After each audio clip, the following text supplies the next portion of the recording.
सर्व पक्ष शिष्टमंडळाने भेटून निवडणूक आयोग आणि सत्ताधाऱ्यांमधले जे साटेलोट आहे ते उघड केले. निवडणूक आयोगाला सोडणार नाही आणि घोटाळे करणाऱ्यांना सुद्धा क्षमा केली जाणार नाही. मुंबई ठाण्याची जनता ही ठिकऱ्या तुमचाच गद्दारांचाच उडवल्याशिवाय राहणार. एकनाथ शिंदे आणि त्याचे 40 चोर आहेत. हे म्हणजे भांगीची रोपटी आहेत. त्याच्यामुळे अपमान कोणी केला तर अपमान या लोकांनी केला. तुम्ही काय सांगता आम्हाला सोडणार नाही. घोडा मैदान जवळ ठिकऱ्या कुणाचे वकील ठाणेकर दाखवून देतील. एकनाथ शिंदे ठाण्यामध्ये आणि मुंबईमध्ये ठिकऱ्या गद्दारांच्याच होत्या.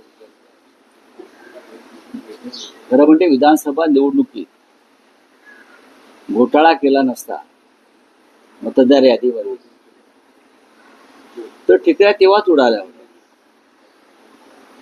महाराष्ट्राच्या जनतेनं तुम्हाला निवडून आणलेलंच नाहीये. एक लक्षात घ्या, मी वारंवार सांगतो. कारण इतक्या जागा जिंकूनही महाराष्ट्रामध्ये कुठे जल्लोष झाला नाही. निवडणूक यंत्रणेला हाताशी धरून मतदार यादीत घोटाळे करून पैशांचा प्रचंड वापर करून यंत्रणा विकत घेऊन आपण जिंकलेला आहोत. पण हे महानगरपालिका निवडणुकीत चालणार नाही. निवडणूक आयोगावरती विरोधी पक्षानं सर्व पक्षीय शिष्टमंडळानं हा पहिला हल्ला केला.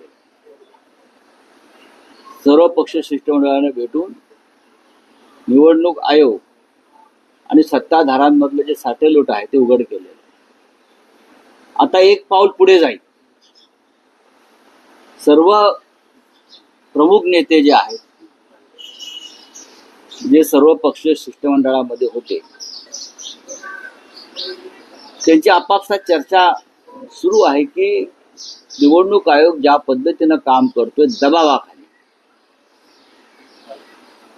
आणि आपण वारंवार त्या संदर्भात निवेदनं देतोय, भेटतोय, भूमिका सांगतो आहोत, पुरावे देत आहोत, तरी सुद्धा निवडणूक आयोग ऐकायला तयार नसेल तर निवडणूक आयोगाला रस्त्यावर उतरून दणका द्यावा लागेल. अशा प्रकारचं एकमत हे सर्व पक्षीय नेत्यांमध्ये होताना आम्हाला दिसतंय. पण त्याच्यात चर्चा सुरू आहे. कालच माननीय उद्धव ठाकरे राजसाहेबांशी चर्चा झाली. माननीय शरद पवार किंवा डावे पक्ष, काँग्रेस पक्षाचे अध्यक्ष हर्षवर्धन सपकाळ या सगळ्यांमध्येच एकमेकाशी चर्चा करून पुढलं पाऊल काय टाकायचं यावर निर्णय आता घेतला जाईल. निवडणूक आयोगाला सोडणार नाही आणि घोटाळे करणाऱ्यांना सुद्धा क्षमा केली जाणार नाही. त्याच्यामुळे ठाणे आणि मुंबईत जे तुमचं स्वप्न आहे घोटाळे करून पुन्हा एकदा निवडणूक यंत्रणा ताब्यात घ्यायची, ते त्यांना सांगा जाऊन या तुमच्याच माध्यमातून महाराष्ट्राची जनता, मुंबई ठाण्याची जनता ही ठिकऱ्या तुमचाच गद्दारांचाच उडवल्याशिवाय राहणार. आनंद दिघेंचा अपमान करणाऱ्यांना ठाणेकर सोडणार नाही. आनंद दिघ्यांचा अपमान कोणी केला? आनंद दिघ्यांचा अपमान कोणी? आनंद दिघेचा अपमान गद्दारांनी केला. ठाणेकर खरोखर सोडणार नाही.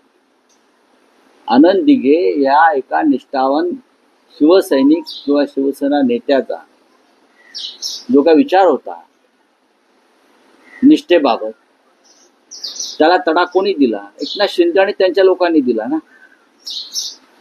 आनंद दिघे हे एक तुळशी वृंदावन होतं आणि त्या तुळशी वृंदावनामध्ये उगवलेली ही भांगीची रोपटी आहे. आनंद दिघ्यांच्या ठाण्यातल्या तुळशी वृंदावनामध्ये एकनाथ शिंदे आणि त्याचे 40 चोर आहेत. हे म्हणजे भांगीची रोपटी आहेत. त्याच्यामुळे अपमान कोणी केला तर अपमान या लोकांनी केला. तुम्ही काय सांगता आम्हाला सोडणार नाही. तुम्ही आम्हाला सांगताय सत्तेतून एक दिवस राजीनामा द्या आणि बाहेर या, मग सांगतो कोण कोणाला सोडतोय.